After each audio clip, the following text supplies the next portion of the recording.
ಇಂದು ಮಹತ್ವದ ರಾಜ್ಯ ಸಚಿವ ಸಂಪುಟ ಸಭೆ ಮಧ್ಯಾಹ್ನ 3 ಗಂಟೆಗೆ ಸಿಎಂ ನೇತೃತ್ವದಲ್ಲಿ ಒಂದು ಮೀಟಿಂಗ್ ನಡೆಯಲಿದೆ. ಸಭೆಯಲ್ಲಿ ಹಲವು ಮಹತ್ವದ ವಿಷಯಗಳ ಬಗ್ಗೆ ಚರ್ಚೆಯನ್ನ ಮಾಡಲಾಗುತ್ತೆ. ಜಾತಿ ಗಣತಿ ವರದಿಯ ಬಗ್ಗೆ ಸಂಪುಟದಲ್ಲಿ ಚರ್ಚೆ ಆಗುವಂತ ಸಾಧ್ಯತೆ ಇದೆ. ಇವತ್ತು ಒಳ ಮೀಸಲಾತಿಯ ಬಗ್ಗೆ ಸಚಿವ ಮುನಿಯಪ್ಪ ಪ್ರಸ್ತಾಪ ಮಾಡುವಂತ ಸಾಧ್ಯತೆ ಇದೆ. ಜಿಲ್ಲಾ ಪಂಚಾಯಿತಿ, ತಾಲೂಕ್ ಪಂಚಾಯಿತಿ ಚುನಾವಣೆಗೆ ಹೇಗೆ ಸಿದ್ಧತೆ ಮಾಡಿಕೊಳ್ಳಬೇಕು, ಯಾವ ರೀತಿಯಾಗಿ ಚುನಾವಣೆಯನ್ನ ಎದುರಿಸಬೇಕು, ಸ್ಥಳೀಯ ಚುನಾವಣೆಗಳು ಎಷ್ಟು ಮಟ್ಟಿಗೆ ಇಂಪಾರ್ಟೆಂಟ್, ಜೊತೆಗೆ ಹೇಗೆ ಸ್ಟ್ರಾಟಜಿಗಳನ್ನ ಮಾಡಬೇಕಾಗುತ್ತೆ. ಯಾಕಂದ್ರೆ ಬಿಜೆಪಿ ಮತ್ತು ಜೆಡಿಎಸ್ ಹೊಂದಾಣಿಕೆ ಆಗಿರುವಂತಹ ಹಿನ್ನೆಲೆಯಲ್ಲಿ ಕಾಂಗ್ರೆಸ್ ಸಾಕಷ್ಟು ಸ್ಟ್ರಾಟಜಿಯನ್ನ ಮಾಡಬೇಕಾಗತ್ತೆ. ಅದರ ಬಗ್ಗೆಯೂ ಕೂಡ ಪೂರ್ವಭಾವಿ ಸಭೆ, ಇದು ಸಿದ್ಧತೆಯ ಬಗ್ಗೆ ಚರ್ಚೆ ಮಾಡಲಾಗುತ್ತೆ ಈ ಸಭೆಯಲ್ಲಿ. ಜೊತೆಗೆ ಅನಧಿಕೃತ ನಿವೇಶನಗಳಿಗೆ ಬಿ ಖಾತೆ ನೀಡುವುದಕ್ಕೆ ಒಪ್ಪಿಗೆ. ಬಿ ಖಾತೆದೊಂದು ದೊಡ್ಡ ಸಮಸ್ಯೆ ಆಗ್ಬಿಟ್ಟಿದೆ.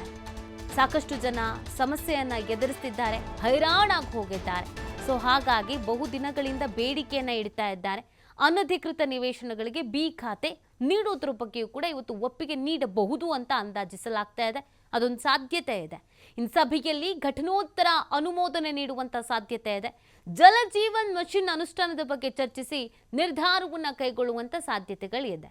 ಇವತ್ತಿನ ಸಭೆ ಇದೆಯಲ್ಲ, ಈ ಸಭೆ ಸಾಕಷ್ಟು ಕಾರಣಗಳಿಂದ ಮಹತ್ವವನ್ನು ಪಡ್ಕೊಳ್ತಾ ಇದೆ. ಬಹುದಿನಗಳಿಂದ ಚರ್ಚೆಯಲ್ಲಿ ಇದ್ದ, ಚರ್ಚೆ ಆಗಬೇಕಾಗಿದ್ದ, ಅನುಮೋದನೆ ದೊರಕಬೇಕಾಗಿದ್ದ, ಅನುದಾನ ಬಿಡುಗಡೆ ಆಗಬೇಕಾಗಿದ್ದ ಇಷ್ಟೂ ವಿಚಾರಗಳ ಬಗ್ಗೆ ಚರ್ಚೆಯನ್ನ ಮಾಡಲಾಗತ್ತೆ.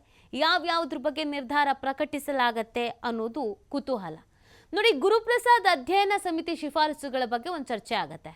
ಸಿವಿಲ್ ಕಾಮಗಾರಿಗಳ ಅಂದಾಜು ಹೆಚ್ಚುವರಿ ಬಗೆಗಿನ ವರದಿ ಶಿಫಾರಸುಗಳನ್ನು ಒಪ್ಪಿ ಜಾರಿಗೊಳಿಸುವಂತ ಸಾಧ್ಯತೆ ಇದೆ. ಅಥಣಿ ಮುಧೋಳದಲ್ಲಿನ ತಾಯಿ ಮಕ್ಕಳ ಆಸ್ಪತ್ರೆಯನ್ನು ಮೇಲ್ದರ್ಜೆಗೆ ಏರಿಸಬೇಕು ಅನ್ನುವಂಥ ನಿಟ್ಟಿನಲ್ಲಿ ಚರ್ಚೆಯ ಜೊತೆಗೆ 37.98 ಕೋಟಿ ವೆಚ್ಚದಲ್ಲಿ ಮೇಲ್ದರ್ಜೆಗೇರಿಕೆಗೆ ಒಪ್ಪಿಗೆ ನೀಡುವಂಥ ಸಾಧ್ಯತೆ ಇದೆ.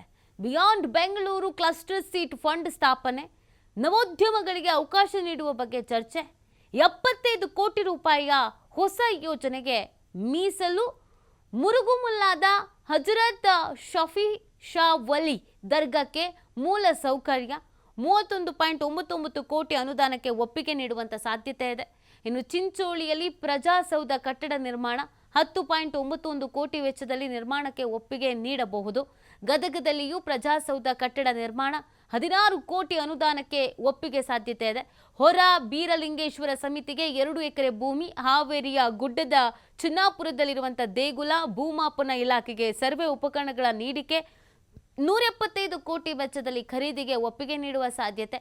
ಕಲಬುರಗಿಯಲ್ಲಿ ಕೆಜಿಟಿ ಸ್ಥಾಪನೆಗೆ ಅನುಮೋದನೆ, 16 ಕೋಟಿ ವೆಚ್ಚದಲ್ಲಿ ಸ್ಥಾಪಿಸೋಕೆ ಅನುಮತಿ ಸಾಧ್ಯತೆ. ಚಾಮರಾಜಪೇಟೆಯಲ್ಲಿ ವಸತಿ ಶಾಲೆ ಕಟ್ಟಡ ನಿರ್ಮಾಣ, ಮೊರಾರ್ಜಿ ವಸತಿ ಶಾಲೆಗೆ ಹೊಸ ಕಟ್ಟಡ ನಿರ್ಮಾಣ, 25 ಕೋಟಿ ವೆಚ್ಚದ ಯೋಜನೆಗೆ ಅನುಮತಿ ಸಾಧ್ಯತೆ. ಸಮಾಜ ಕಲ್ಯಾಣ ಇಲಾಖೆಯ ವಸತಿ ಶಾಲೆಗಳ ನಿರ್ಮಾಣ, 61 ವಸತಿ ಶಾಲೆಗಳ ನಿರ್ಮಾಣಕ್ಕೆ ಅನುದಾನ. ಕರ್ನಾಟಕ ಕೈಗಾರಿಕಾ ನೀತಿಗೆ ಘಟನೋತ್ತರ ಅನುಮೋದನೆ, ಕರ್ನಾಟಕ ಕ್ವಿನ್ ಸಿಟಿ ಮೊಬಿಲಿಟಿ ನೀತಿಗೆ ಘಟನೋತ್ತರ ಅನುಮೋದನೆ. ಇದೆಲ್ಲದ್ರ ಬಗ್ಗೆಯೂ ಕೂಡ ಚರ್ಚೆಯನ್ನ ಮಾಡಿ ಒಂದಷ್ಟು ನಿರ್ಧಾರಗಳನ್ನು ಪ್ರಕಟಿಸುವಂತ ಸಾಧ್ಯತೆ ಇದೆ. ಸೊ ಇವತ್ತು ಮಧ್ಯಾಹ್ನ ಈ ಒಂದು ಸಭೆ ಪ್ರಾರಂಭ ಆಗತ್ತೆ. ಹಲವು ರೀತಿಯಾದಂಥ ಚರ್ಚೆಗಳ ಜೊತೆಗೆ ಹಲವು ವಿಚಾರಗಳಲ್ಲಿ ನಿರ್ಧಾರವನ್ನು, ನಿರ್ಣಯಗಳನ್ನು ಕೈಗೊಳ್ಳುವಂಥ ನಿರೀಕ್ಷೆ ಇದೆ.